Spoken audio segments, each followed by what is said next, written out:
At 84, Lieutenant Colonel Ernest Obitre-Gama is almost as straight as a ramrod. A man who prides himself as a properly trained soldier. In the 1960s, he attended military courses in the United Kingdom, New Zealand, India, the Soviet Union, and Czechoslovakia. He joined the army in March 1964 and served his country for 8 years before he deserted. People above 40 will have heard of his name, but not the Gen Zs who accuse some elements of the army of carrying out illegal arrests and torture. In the army, which I know, they say, you do not have bad soldiers, but you have bad officers. In another one, when you are a very bad officer, you will make very bad, all the soldiers of yours will be very bad.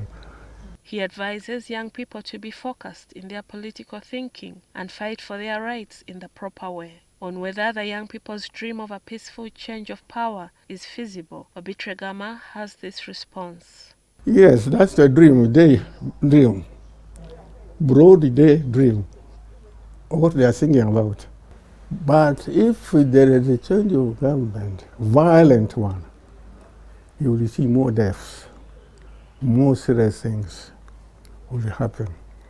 I hope it will not happen when I'm still alive. He says joining the army was an afterthought because his father had brought him up to herd goats and cows. So my father died when I was about 8 or 10 years.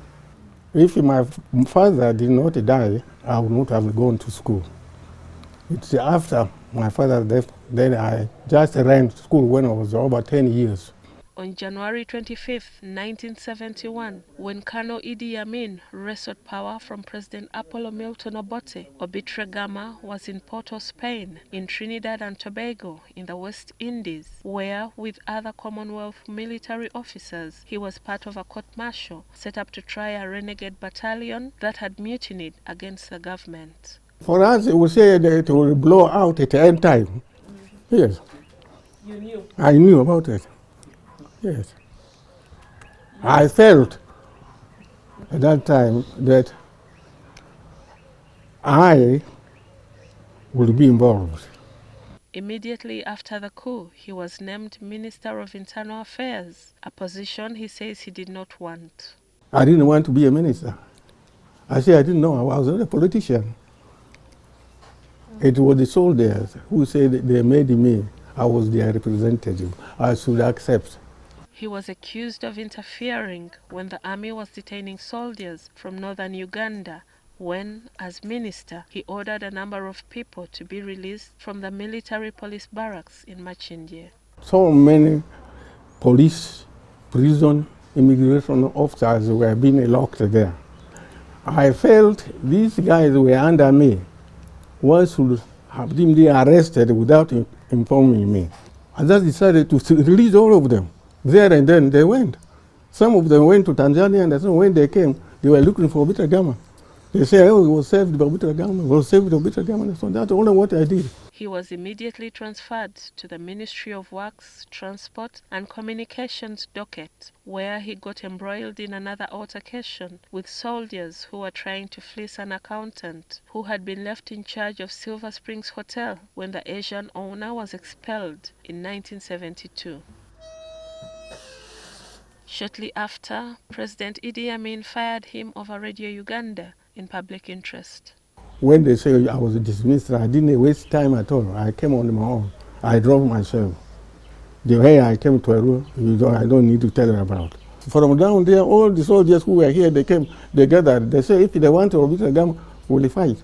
When we ask why he refused to help Amin fight the Tanzanian army and the Uganda rebels who invaded the country in 1978, this is his response. When the situation became bad, when I was asked to go back, I said no. You said I was bad. I didn't want to go and then burn my finger when things were already out of control.